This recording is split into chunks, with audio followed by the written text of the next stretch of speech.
Welcome to the class, children. Lancelot, serve you, sir. Gobo. That is the very defect of the matter, sir. We find that Gobo uses words which are not exactly correct. Inappropriate words he uses. Here, Bassanio was confused by what Gobo and Lancelot spoke. So he said, one of you speak.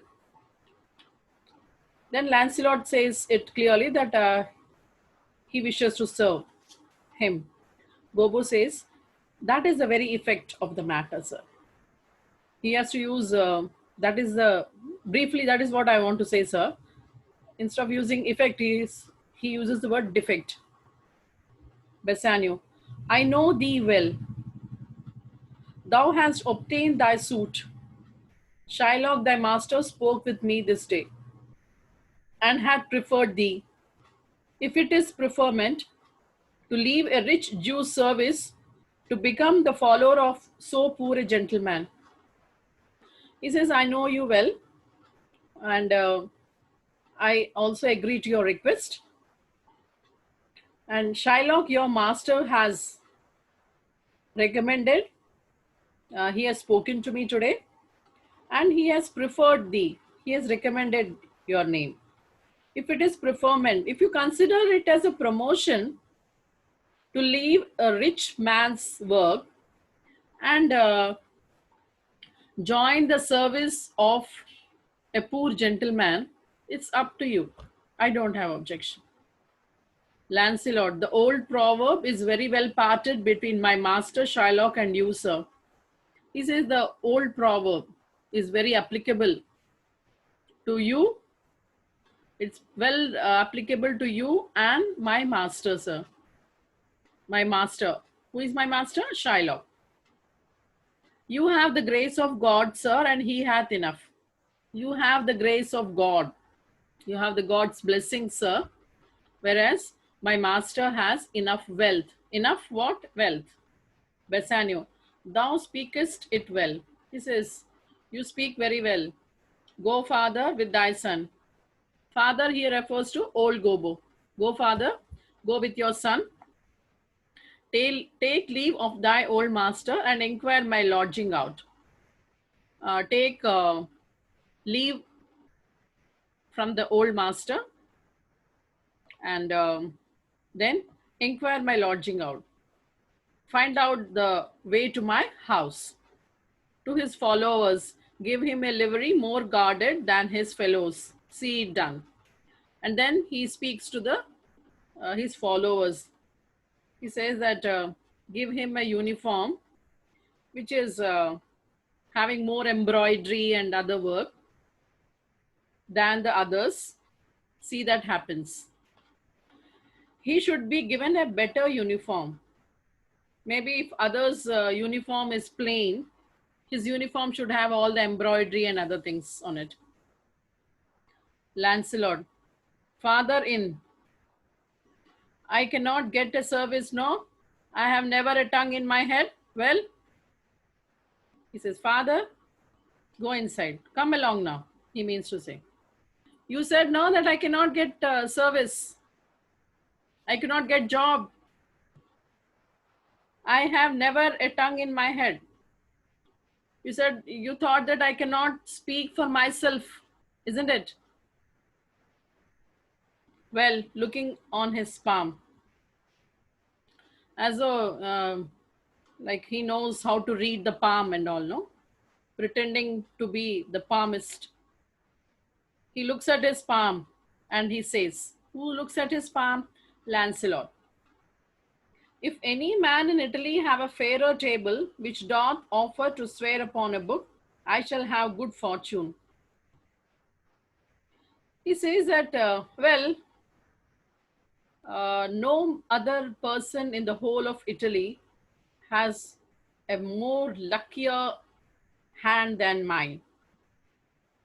Fairer table, palm here, he means to say. he feels that he has a better luck. He is much luckier than the others, he feels,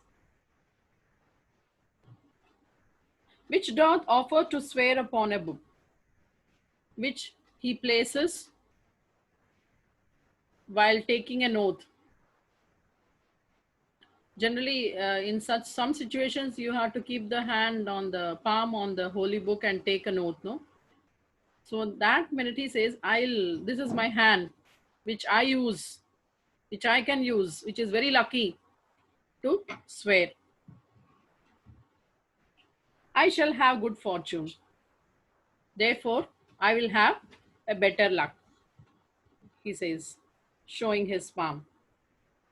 Go on, here's a simple line of life. When you see the palm, if you have the idea, there's a line, fate line is there, lifeline is there, like that. You know, he's trying to read those lines. He says, here is my line of life. Here's a small trifle of wives. There's a small matter, minor matter connecting to wives. That is an unimportant matter which is referred to marriage. Alas, 15 wives is nothing. Oh, I shall marry 15 wives. And 11 widows, 9 maids is a simple coming in for one man.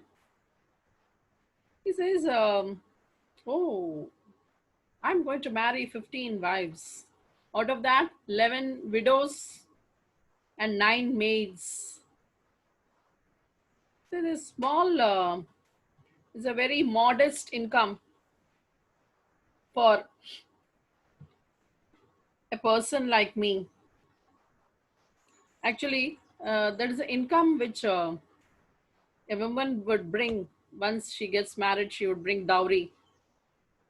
So the dowry which he is going to get from his wife, that's going to be a very small income he feels, a very modest one, and that will be a good record for an individual. And then to escape drowning thrice. So when he reads his palm, he gets he's able to read well, and he comes to know about various things. He says that I'll escape drowning in the water 3 times, and to be in peril of my life with the edge of a feather bed. And I'll be in danger of my life because from falling from a feather bed. Maybe I'll fall from the bed and I will escape. I'll be in danger, but that also maybe he may escape. What is feather bed actually? The mattress is filled with feathers, small feathers, so which makes the mattress very soft. At times, you must have seen in the movies when they tear the mattress, tear the cushions, the feathers would fly, isn't it? Small white feathers would be flying. So these feathers are stuffed so that it makes the cushion or the mattress soft. So he says that he may fall from the bed, and that will be very dangerous for his life. Can that be possible? You may have that question in your mind. But as far as I know, actually, to my knowledge, Humayun was told that he would slip from the stairs and die. So what did he do? He constructed, created such a situation where he did not have to climb any stairs. And what I read is he had a 2 steps or 2 or 3, very few steps near the in his library. There he slipped and he fell sick. So here he says that he is in danger of falling from the bed, and that will be dangerous to his life. Here are simple escapes, and these are simple things, simple escapes which he is going to face. Well, if fortune be a woman, she's a good wench for this gare.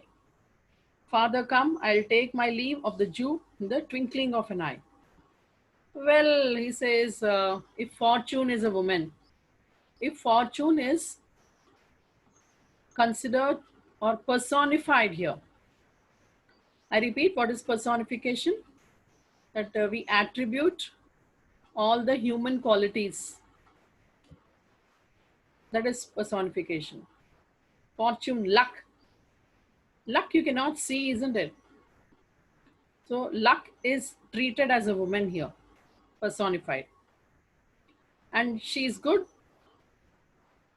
at this kind of fortune telling, he says. A lady for such situation. Father, come on, I'll take leave from the Jew in the twinkling of an eye. In just a moment. How much time do you take to twinkle your eye? Just to close your eye and open like this? Just a second. So he also will take permission from the Jew, saying that I'm not anymore going to work under you. Please leave me. I want to go and join elsewhere. So this he will do in a short time and come. Now Lancelot and old Gobbo move out of the stage. Now we move to Bassanio. Now this whole dialogue of Lancelot, you're supposed to learn. Right, learn there, and then Bassanio. I pray thee, good Leonardo, think on this. These things being bought and orderly bestowed. I request you, Leonardo, think about this. These things, when you have bought these things, orderly bestowed, pack them properly. Return in haste, for I do feast tonight. Come back quickly, because I'm going to give dinner tonight. Feast. Feast is eating and drinking good things, good food. Feast is having good things to eat and drink. My best esteemed acquaintance, he thee gone. He thee go, he says. I am giving to all my very best esteemed acquaintance, all my intimate friends. Please hurry up, please go. So that means he wants to go to Belmont, is getting ready. So he wants the things to be done fast. Leonardo, my best endeavors shall be done herein. I shall do my best in this matter, in this undertaking. Enter Gratiano. Gratiano, where is your master? Leonardo, yonder, sir, he walks. Over there, sir, he is walking. Gratiano, Signia Bassanio. Sir Bassanio, Bassanio, Gratiano, Gratiano, I have a suit to you. I have a request, please. Bassanio, you have obtained it. Okay, your request is granted. Gratiano, you must not deny me. I must go with you to Belmont. You must not refuse me. I would like to go along with you to Belmont. Bassanio, why? Then you must. Then you will accompany me. Okay. But hear thee, Gratiano. But listen, Gratiano. This dialogue of Bassanio you must learn. But listen, Gratiano. Thou art too wild. You're very uncontrollable. Too rude, very rough. Bold of voice, very blunt.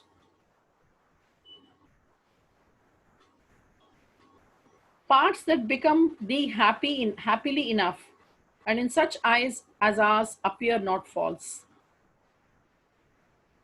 Such things will be tolerated here. You're uncontrollable person, maybe your behavior is uncontrollable, we cannot control your ways. You may be rough, your voice is very blunt, voice is not pleasant, everything. These things can be tolerated, in such eyes as ours appears not false.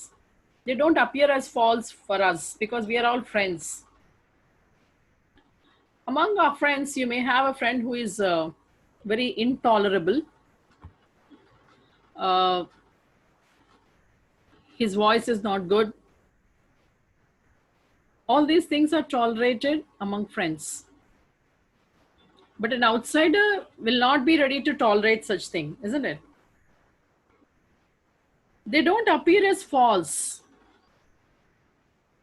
For example, your friend is there. Your friend has a habit of not bringing the pen every day. Some reason the friend forgets.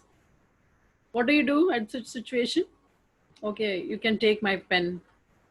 I have brought two pens. I have every day two pens with me. You can take one, you say. That doesn't seem like a fault to you. But the another child in the class who is not your friend, if he does the same, doesn't bring the pen, he asks you every day, how do you feel? So what is this? Every day you're asking me, can't you bring your own? So my friend's mistake doesn't seem to be like a fault to me. So your behavior, that's what Bassanio says, your behavior doesn't look like a fault. But where thou art not known, why, there they show something too liberal. He says that where you are not known, all these things would appear like faults. Your behavior, everything you should take care there. Pray thee, take pain to ally with some cold drops of modesty thy skipping spirit, lest through thy wild behavior I be misconstrued in the place I go to and lose my hopes. I request you, take pain, take all the measures to moderate your wild behavior with some cold drops of modesty. All your wild behavior should be changed and putting on a very modest temperament. Try to be mild. Don't be wild in your behavior. Thy skipping spirit, lest through thy wild behavior, because of your wild behavior, maybe I be misconstrued in the place. If you behave oddly, if your behavior is not proper, I will be misunderstood in the place where I am going. And that will, I go and lose my hopes. All my hopes might be shattered. So it's better you change your behavior. They'll think that his friend is like this fellow also is the same. Or a man is known by the company he keeps. Means if I don't have good friends, I'll be considered also the same. Gratiano, Signia Bassanio, hear me. He says, Lord Bassanio, listen to me. If I do not put on a sober habit, if I don't put on a serious or decent, serious manners, decent mannerism, and good clothes, habit here means actually serious manner, behavior, and also decent clothes. Talk with respect. This dialogue of Gratiano also you must learn. Talk with respect and swear but now and then. So what and all changes Gratiano has planned to do, all that he is mentioning now. He says that I'll talk with respect, I'll put up a serious behavior, and I'll put on a decent dress, I'll talk with respect to everybody, swear but now and then I will swear now and then. I'll be swearing also. Oh my God, by God, by the Lord, by Virgin Mary, like that. I'll swear also. Wear prayer books in my pocket. I'll put on a prayer book. I'll carry a prayer book in my pocket. Look demurely, look seriously, not a very silly fellow. I look a little serious also. Nay more, while grace in saying, put mine eyes. And my look also will be very modest. And while grace is saying, put mine eyes. In this way, he says that I'll put on all the serious ways of doing, and also I'll close my eyes. And he says, I'll, I'll close my eyes, hood my eyes, and thus with my heart and sigh and say, Amen. And in the same way, I will close my eyes, cover it with the hand before, cover my eyes also with the hat and say, Amen. Amen is actually, may it be so. Use all the observance of civility. In this way, all the outward forms of good manners I will use, like one well studied in a sad ostent, like the one who practiced in a civilized society, all that which is practiced in civilized society. In a sad ostent, all those serious appearance of solemnity, all that I'll put up. I'll put up a very serious way, a very matured way of doing things to please his grandma. Like the one who puts all the changes we bring, behavioral changes to please, as one person would do to please his grandmother. All that serious behavior I'll put up. Never trust me more. If I do not follow all these things, don't trust me. So you have to learn all these. Bassanio, well, we shall see your bearing. Okay, I will see your behavior. I'll watch it. Gratian, nay, but I bar tonight. You shall not gauge me by what we do tonight. He says, no, please, you should make an exception tonight. You should excuse me tonight. You will not judge me by what I'm going to do tonight, please. Why? Because they are going to have a party. So in the party, don't expect me to behave all that. After going to Belmont, I'll behave like that. Bassanio, no, that were pity. He says, no. It would be pity if I do like that. I would entreat you rather to put on your boldest suit of mirth, for we have friends that purpose merriment. In fact, I would request you to rather put on such a behavior, suit of mirth, the party dress and the amusing manner, all that you should put up. You should be very happy. You behave as you behave with your friends, usually. That purpose merriment, because the intention to have the party is to have fun today. So you can be as you are. But fare you well, I have some business. But presently, goodbye, because I have some other work. Gratiano, and I must to Lorenzo and the rest. Now I must go and join Lorenzo and the others. But we will visit you at supper time. But we are going to meet you at supper time. So in this way, they both part from each other. And that's all for today, children.